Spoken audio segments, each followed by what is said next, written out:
And I'm honored to be having with me over the phone Dr. Mohamed Azzam, the member of the board of the International Association for Technology Administration. Dr. Mohamed Azzam, thank you very much for being with us tonight on the Daily Debate.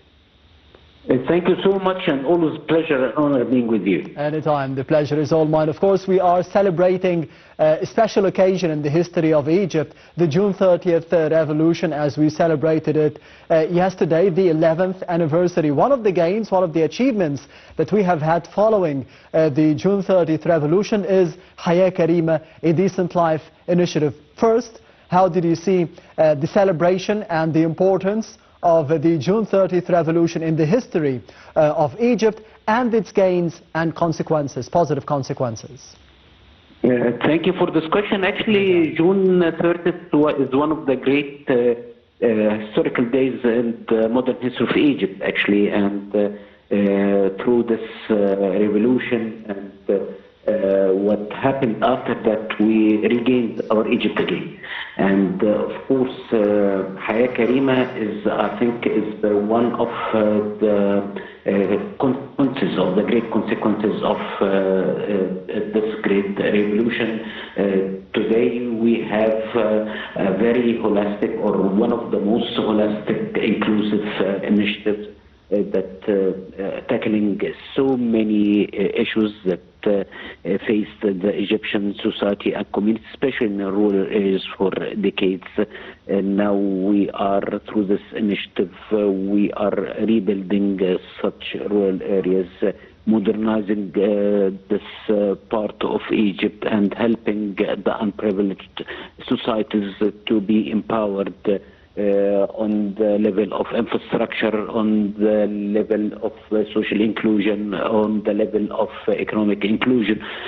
So that's why the United Nations consider Hayat Karima is one of the most inclusive initiatives that actually addressing most of the SDGs, or the Sustainable Development Goals set by United Nations by 2030, because you can see there's sub-programs are tackling no poverty, some sub-programs are tackling the issue of decent work, sustainability, yes, quality of life, empowering women and having a sort of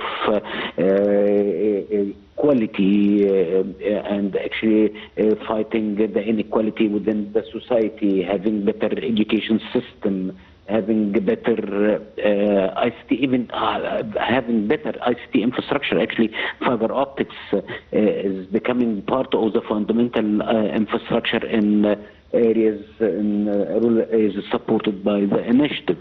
So it's actually a full spectrum of services that all inclusive and for more empowerment of the Egyptians in such rural areas that were left behind for decades, and now they are considered by the development, by the real development, by the Egyptian state. And I know so many great young men and women volunteering in this initiative, and they are exerting enormous effort to help and support Egyptians in such areas and help them to have a better, decent life, which is objective, actually, or the ultimate goal of this great initiative.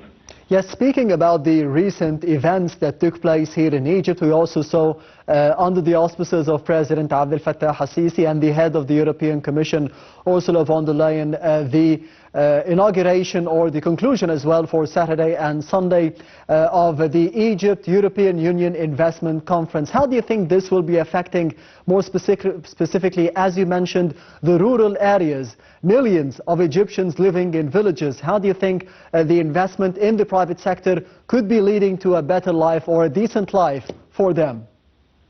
The economic forum actually showed that Egypt is becoming one of the great spots all over the region and even all over the continent for attracting more foreign direct investment. And of course, with such development that took place in all areas, in all governorates across the country, made it possible to attract investment across the country, not in a specific area. And I think this kind of investment, especially in renewable energy, especially in high-tech and in agriculture projects, in green energy, especially green hydrogen projects, and having so many agriculture investment projects as well as industrial investment projects.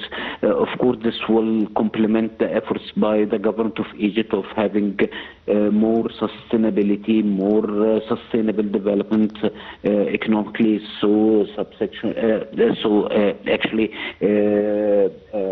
Subsequently, it would have more resilient society, having a sort of empowerment for all Egyptians across the country.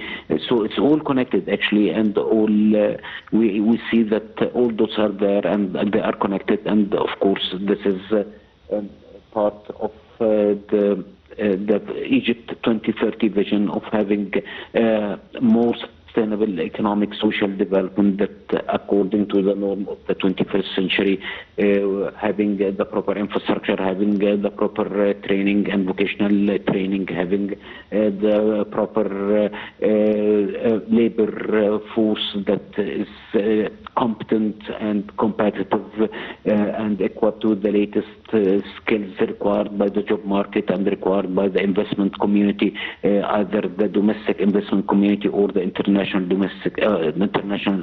investment community. So again, you are connecting those together, you are completing the whole picture, and of course this eventually will affect the development of the country, will increase the GDP, will have a better position of Egypt to have more investment in so many sectors, and of course this will lead to have more projects. That means more job opportunities, and of course a better GDP per capita, which again this is the ultimate goal of the government of Egypt, to have a better decent life for all Egyptians across the nation. Yes, and Doctor, finally, you've mentioned the importance of the participation and the involvement of the youth, the young men and the young women of Egypt in the Decent Life Initiative and the other presidential initiatives as well. What is the importance of having the youth at the core of such a presidential initiative, an important initiative for millions of Egyptians, for themselves? How can they be affecting the process of having a better life for millions of people and at the same time gaining experience for their future? Can you please repeat the question again, because I cannot hear you well? Yes, Doctor, I was asking about the youth participation. You've mentioned that young men and young women that you know yourself are participating in the Decent Life Initiative. What is the importance of having them at the core of the involvement of this process? Again, Egypt is for the first time, and we have very comprehensive, very detailed vision for Egypt, and coupled with so many implementation programs. And of course, if you see an initiative in the healthcare system, it will be reflecting on the quality of education. And if you see an initiative for R&D or research and development, this will reflect on having a better position in high-tech domain. And if you see the initiative for physical infrastructure, this will be reflected on having a better resilient agile supply chain. And so again, it's all connected. And of course, this is for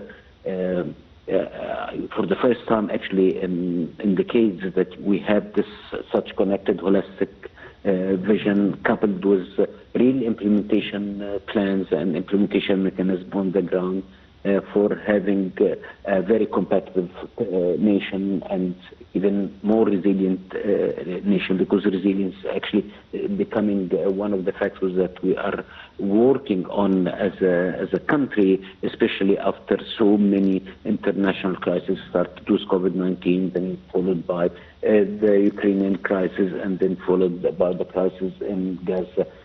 So it's now we are on our way, or we are building actually the mechanism for having the proper resilience, because if we will be resilient on the national level, this would be very hard for you to be resilient and competitive on the regional and the international level as well.